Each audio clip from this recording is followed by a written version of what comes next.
Лишь в танце счастлив, мыслью окрыленный, летит души порыв к вершинам бытия. И танец этот, к звездам устремленный, нам дарит мир, где только ты и я. Чеченский танец притягателен и таинственен. Он вдохновляет на творчество, порождает новые мысли и открытия, вызывая глубокое чувство восторга и внутреннего очищения. Духовное единение, которое вырабатывается в танце, дает основу и духовного единения всего народа.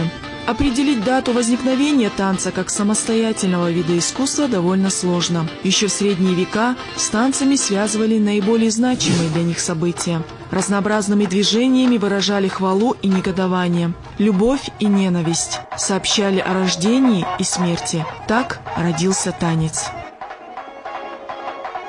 В чеченском обществе, когда гости приходят в дом, когда встречаются люди, когда появляется ребенок, первое, что чеченскому ребенку предлагают, это станцевать. Тик-цакан, цак-цикан, халвал, дадикан, халхял, баби, оли. Смотрит, как ребенок танцует. Это наша традиция, это наша элитная часть культуры. Чеченский государственный танцевальный ансамбль «Войнах». Тот, кто имел счастье соприкасаться с этим коллективом, знает, секрет его заключается не только в технике, в правильном наклоне головы или положении корпуса. Тогда бы каждый мог легко овладеть этим искусством. Но было в нем что-то, что заставляло искать и размышлять.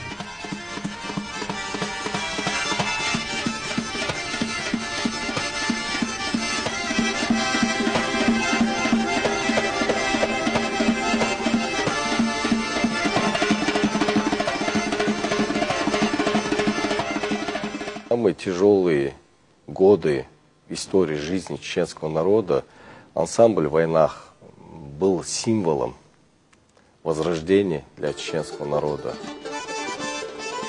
Сказать просто «танцевальный ансамбль «Войнах» значит не сказать ничего.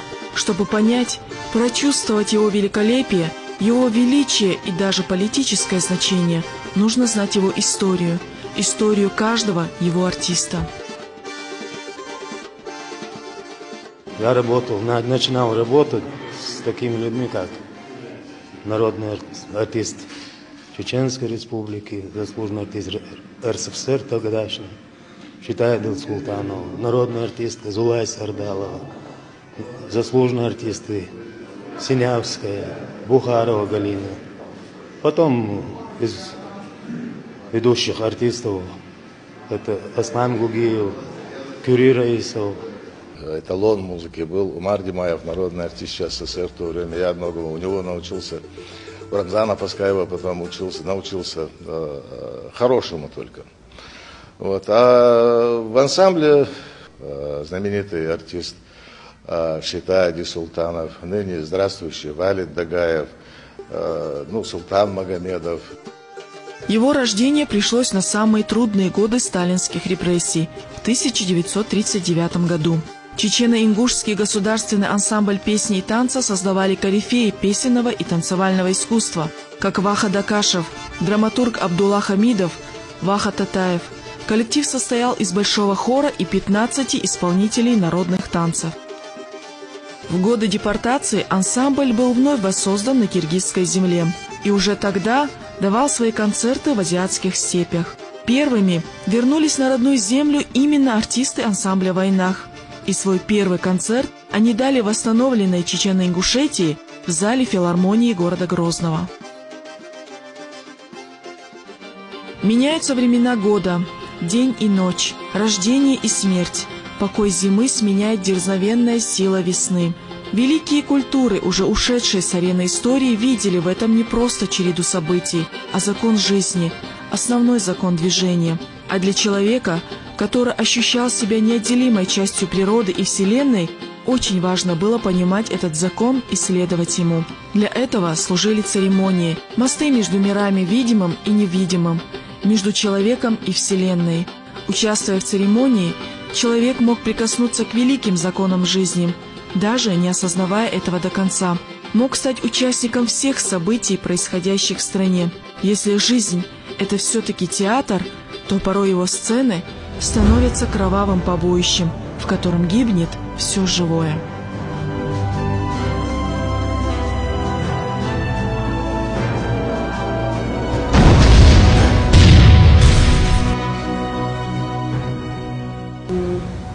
мы пережили самое трудное время в жизни и ансамбля, в жизни моего народа. Мы вышли из бомбоубежища с сестрой и шли по городу, где Дом моды, напротив Дома моды, на той стороне был пост российский. Нас остановили, проверили документы, и этот офицер спросил, где вы раньше работали. Я ответила, что я работала в государственном ансамбле танца в войнах.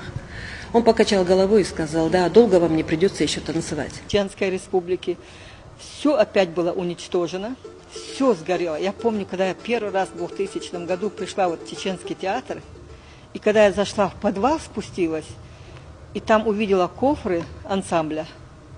А кофры, это значит, это такие у нас как типа ящики, кофры называются, куда складируют костюмы, мужские, женские. И когда я увидела, что там все, вот эти алюминиевые кофры были расплавлены, валялись куски наших платьев, валялись вот это все сгоревшее, барабаны. Я помню, как я этот кусок один подняла, платье, и мне это было очень расстроилась. Все было до ниточки уничтожено.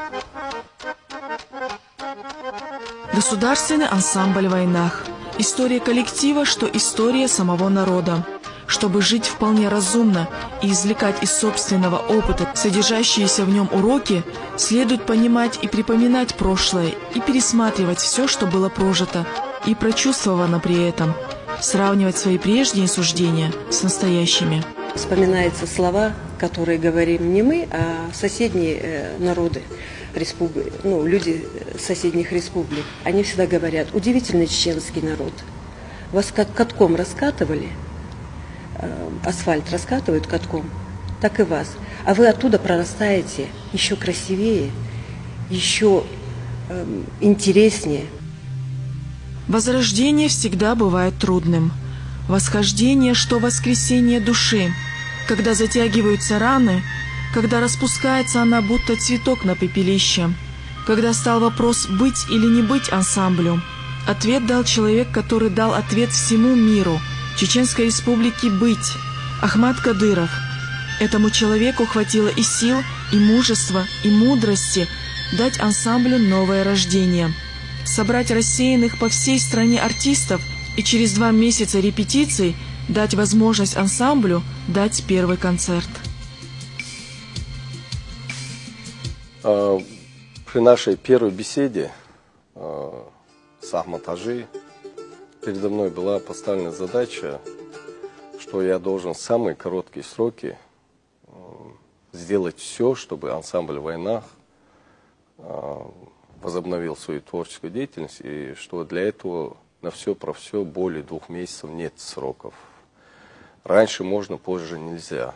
Я ему сказал, Ахмад Хажи, 50% только артисты, которые вернулись, 2 года не работавшие, уставшие, истощенные, холодные, голодные, они утратили полностью сценическую форму, и 50% молодежь, которые собрались со всей республики, просто по внешнему виду, что что-то из этого может получиться. Я ему когда объяснил тяжелую ситуацию, что это невозможно за эти сроки сделать, я помню его слова, он мне сказал, а ты сделай невозможное. Вернуть всех артистов ансамбля не получалось. Не каждый смог возвратиться еще в разрушенную республику. Тогда-то и стал вопрос о наборе в коллектив новичков. Нелегко далось это решение Дикалу Музыкаеву, тогда только назначенному руководителю ансамбля. Необученные, не знающие ни одного па, а совсем скоро на сцену. А что значило для республики тогда дать по всей стране серию выступлений? Это была Виктория.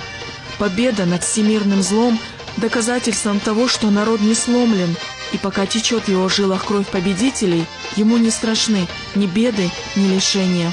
Тогда звук чеченской гармонии и твердая поступь танцоров на сцене дала людям веру в будущее.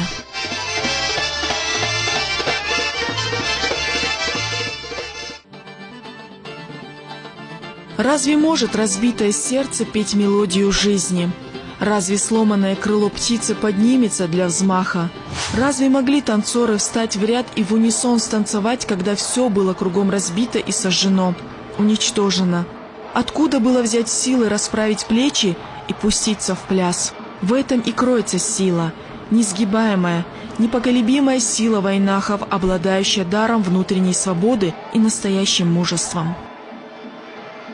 Тогда те победы, которые мы принесли, и первое очередное возрождение ансамбля «Вайнах» 18 мая 2001 году в городе Краснодаре, после двухмесячной работы, я выполнил поставленную задачу и выполнил с опережением на 4 сутки.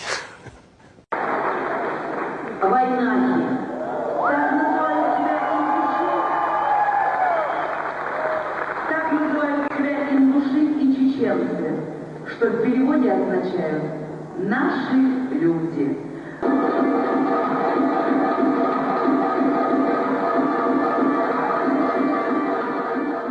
Уже в мае 2001-го в городе Краснодаре состоялся их первый концерт. Он вызвал в жителях этого города бурю эмоций, смешанные с радостью, удивлением, восхищением, а может быть даже и завистью.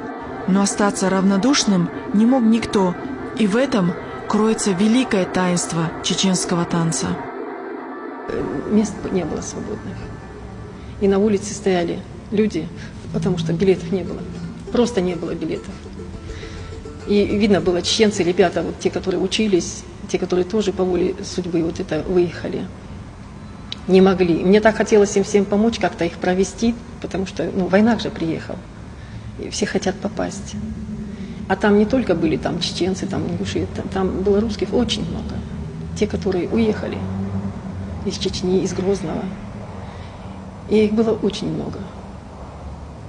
И все с такой любовью, с такой вот преданностью, как бы, они плакали, сидели в зале.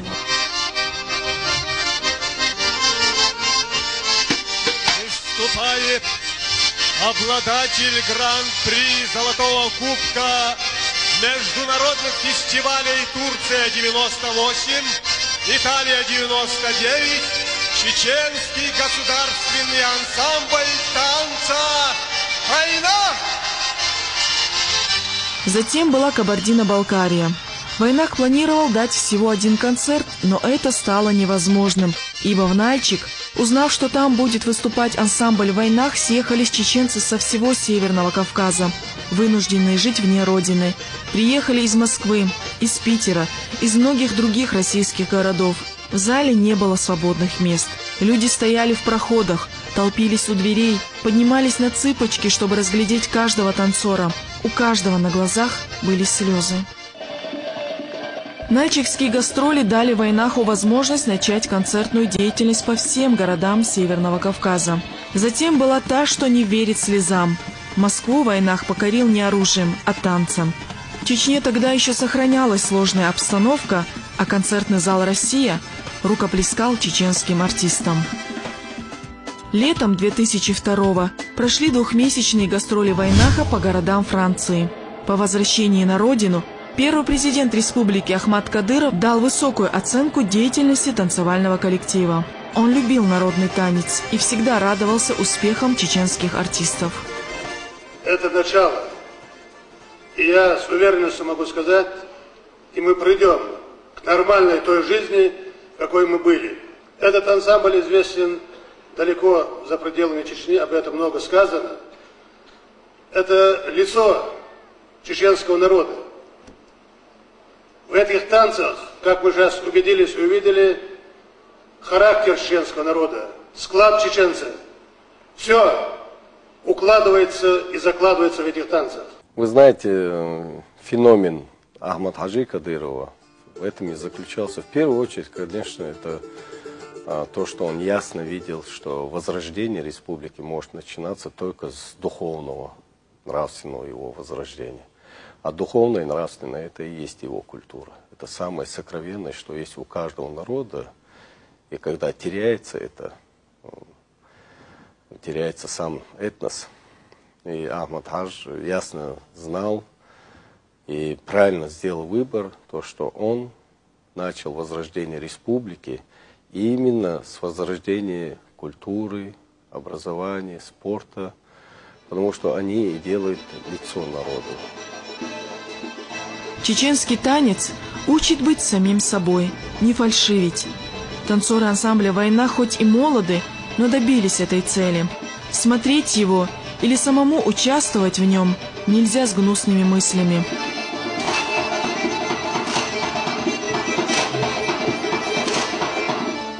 Коллектив ансамбля всегда был многонациональным, ведь чеченский танец роднил души всех народов, проживавших в советской Чечено-Ингушетии. Бывших артистов не бывает, и где бы ни находились танцоры Вайнаха, они всегда с благоговением произносят это имя – Вайнах. Они и сами себя считают вайнахами, ибо жизнь, прожитая в этом коллективе – это их жизнь, их молодость, их воспоминания. А других не может быть никогда. Что я могу сказать? Я, например, счастлив, что я родился там, что я работал там. В ансамбле это мое любимое. Я о другой жизни вообще не мечтал. Не то, что я все, единственное, вот все буквально я отдал ансамблю.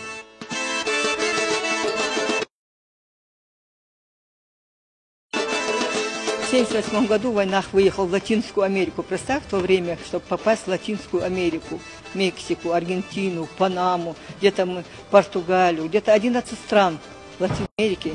Уже до того это все там нравилось. Нас просили, наших руководителей, чтобы мы по 2 концерта в день даже работали. Так это нравилось, так это шло на ура, чтобы мы работали по 3 концерта. Но ребята наши, там же жаркие страны были, не выдерживали. По 17 тысяч зрителей в залах работал коллектив, и с большим успехом. Мы были как вот ласточка мира Оли в войнах, когда мы прославляли свою чеченскую культуру. Ездили в то время, вот 75-й год, тоже мы первый раз выехали за границу королевства Иордании. И оттуда мы привезли такую награду, которую никто не получал из коллектива, в то время СССР. Большой театр получил, и то получил орден Хашемитского королевства 2-й степени, а Вайнах получил 1-й степени. Искусство чеченского танца – это не просто выражение своего национального «я». Это исторически сложенные обычаи и традиции, выраженные в танце, возведенного в чеченском обществе на уровень культа. Ансамбль «Вайнах» – проводник между прошлым и будущим. То звено, что связывает нас с тем, что давно ушло, но не забыто. То, что до боли знакомо, близко по духу, и то, что заставляет биться нашим сердцам.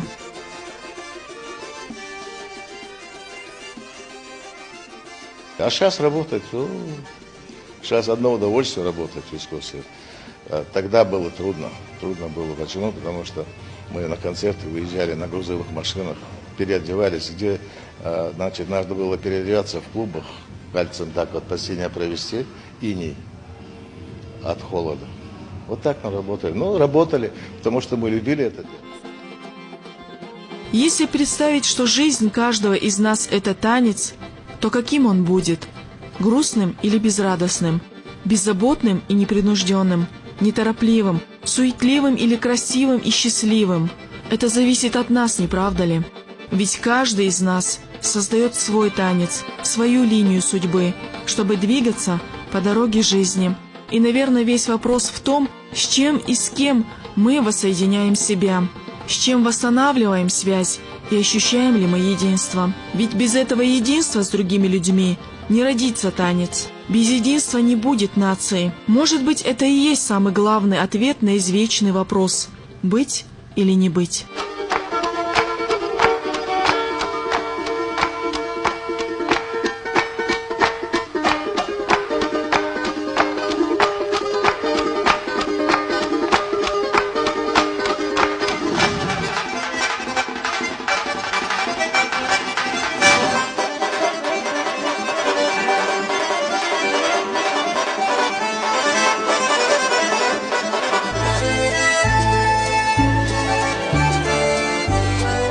Мне скучно от того, что сегодня мы не можем вот так вот собраться в Чечне, у себя в Грозном, в таком зале, и чтобы наши люди, которые живут там, могли также вместе, как присутствующие здесь, радоваться теми талантами нашего ансамбля.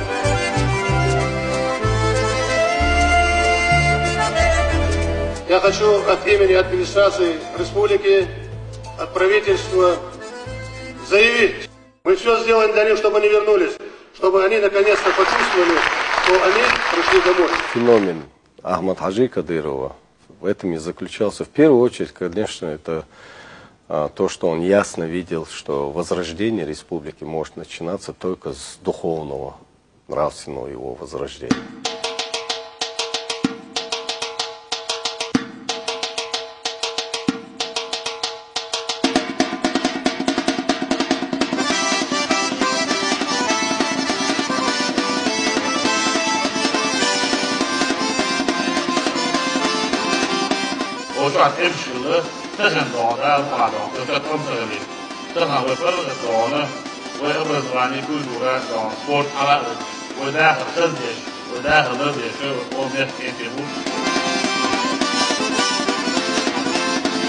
Война второй раз и даже третий раз возрождался из пепла.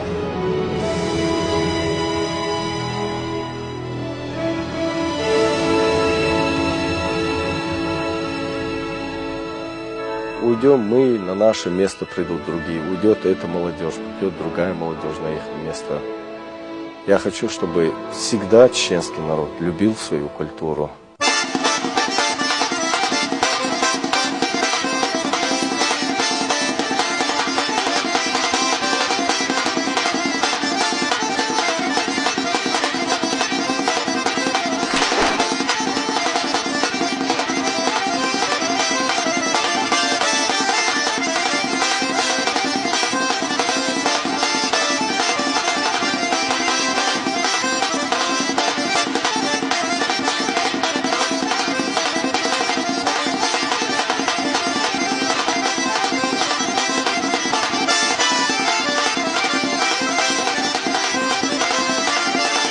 Я именно был только помощником возрождения ансамбля «Война», именно помощником для Кадырова-старшего.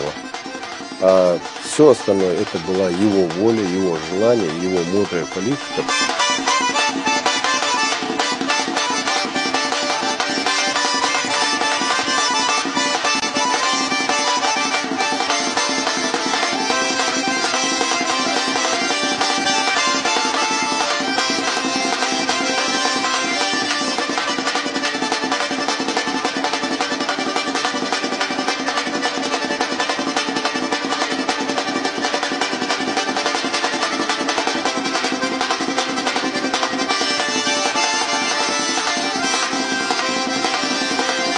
Действительно, удивительный чеченский народ.